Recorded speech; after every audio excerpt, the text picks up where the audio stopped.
Puji Tuhan, haleluya, Yesus kuatku. Hari baru kita jalani dengan harapan dan semangat baru. Mengawali semuanya itu, kita akan membaca dan merenungkan akan kebenaran firman Tuhan dengan tema penuh roh dan berjagalah. Terambil di dalam Matius pasalnya yang ke-25 ayatnya yang ke-13. Sebelum kita membacanya, mari kita berdoa. Bapa di sorga, dalam nama Tuhan Yesus Kristus, hari ini kami sungguh bersyukur kepada Engkau, karena Engkau mempercayakan untuk kami menjalaninya ya Tuhan. Mengawali semuanya itu ya Bapa, kami akan membaca akan kebenaran firman Tuhan. Biarlah Roh Allah yang mengajari kami, mengingatkan kami, sehingga kami dapat mengerti akan kebenaran firman Tuhan, dan dengan penuh sukacita kami melakukan firman Tuhan. Dalam nama Yesus Kristus, haleluya, amin. Matius pasal yang ke-25 ayatnya yang ke-13 berkata demikian, karena itu berjaga-jagalah, sebab kamu tidak tahu akan hari maupun akan saatnya. Sebuah survei di tahun 2005 menanyakan kepada para ilmuwan dan rakyat banyak. Pertanyaannya adalah, siapakah yang memberikan kontribusi besar dalam sains? Sir Isaac Newton atau Albert Einstein? Jawaban mereka itu adalah Sir Isaac Newton memberi pengaruh yang sangat besar dalam perkembangan ilmu pengetahuan. Sir Isaac Newton adalah seorang fisikawan, seorang matematikawan, seorang teolog. Dia pernah berkata, apa yang diketahui oleh kita hanyalah setetes air, yang tidak diketahui adalah samudra. Itu merupakan gambaran keterbatasan dari manusia. Paulus dalam tulisannya kepada jemaat yang ada di Roma pasalnya yang ke-11 di ayatnya yang ke-33, di sana memberikan penjelasan tentang betapa dalamnya, kayanya, hikmat dan pengetahuan Allah. Segala keputusan-keputusan dan jalan-jalannya tidak terselidiki. Inilah Allah kita, Allah yang menciptakan langit dan bumi dan manusia dalam segala keterbatasannya. Bapak, Ibu, saudara-saudari sekalian, Dia mengambil satu ketetapan keputusan akan kedatangan Tuhan. Dan Alkitab sudah memberikan penjelasan, tidak ada seorang pun yang tahu. Berbagai usaha dilakukan oleh manusia, berbagai teori muncul tentang kedatangan Tuhan Yesus Kristus. Tapi kenyataannya mereka tidak tahu akan waktu dan saat kedatangan Tuhan. Saat kedatangan Tuhan adalah merupakan hari yang paling membahagiakan, yang dinanti-nantikan oleh orang-orang percaya. Saat itu Yesus sebagai Mesias memerintah. Pada saat itu ada kebahagiaan besar yang luar biasa. Tidak ada sakit penyakit, tidak ada kesusahan, tidak ada peperangan, tidak ada kebencian dan lain-lain sebagainya. Saat yang sungguh sangat mulia. Kita rindu menikmati akan kebahagiaan besar itu. Namun masalahnya adalah kita tidak tahu akan hari dan waktu akan kedatangan Tuhan. Langkah bijak apa yang harus dilakukan oleh orang-orang percaya?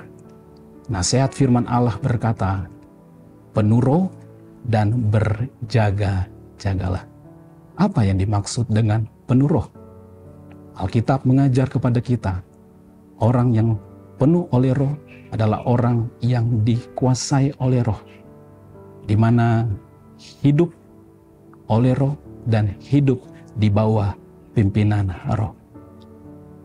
Itu artinya bahwa orang yang hidup oleh Roh menjauhi apa yang disebut dengan percabulan, kecemaran, hawa nafsu, penyembahan berhala, sihir, perseteruan, perselisihan, iri hati, amarah, kepentingan diri sendiri, percederaan, roh pemecah, kedengkian, kemabukan, pesta pora, dan lain-lain sebagainya.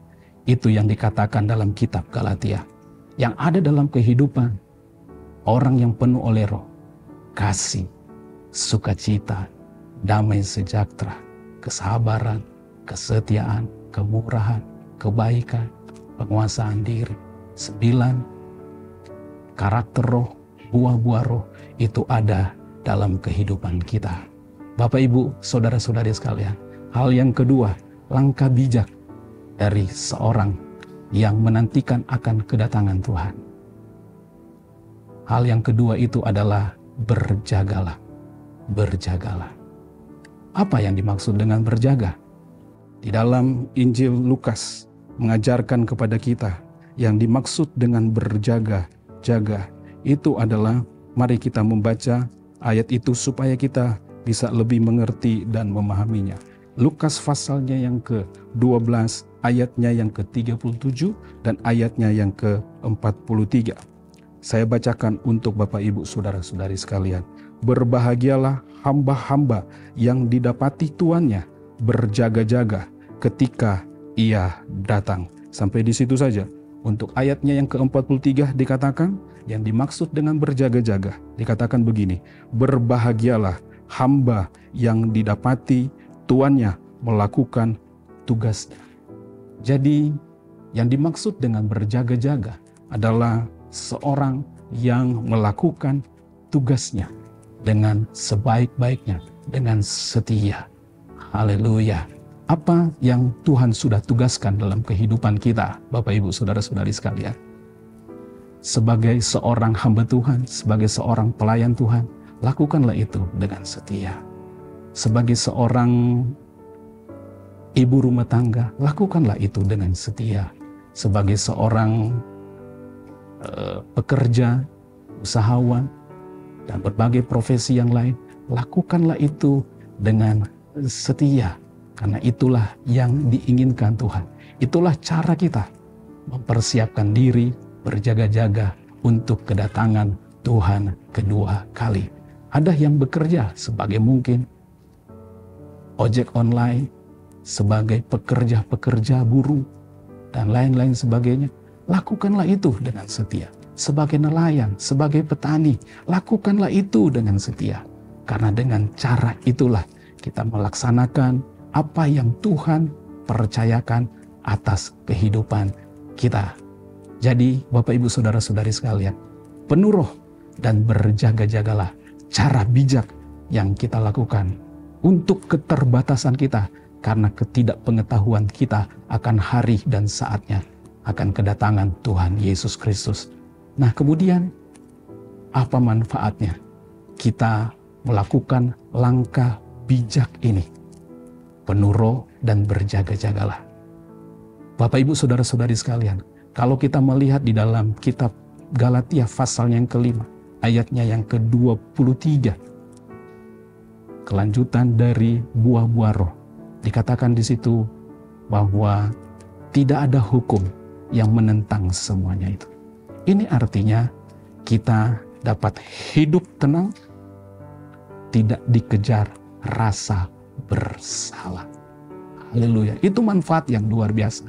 Kita hidup dalam ketenangan dan kedamaian bersama-sama dengan Tuhan. Amin. Puji Tuhan. Mari kita berdoa.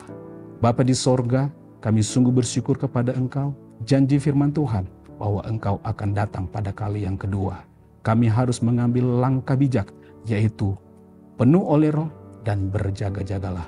Tolong kami ya Tuhan, supaya kami dapat melakukan itu semuanya dalam kehidupan kami.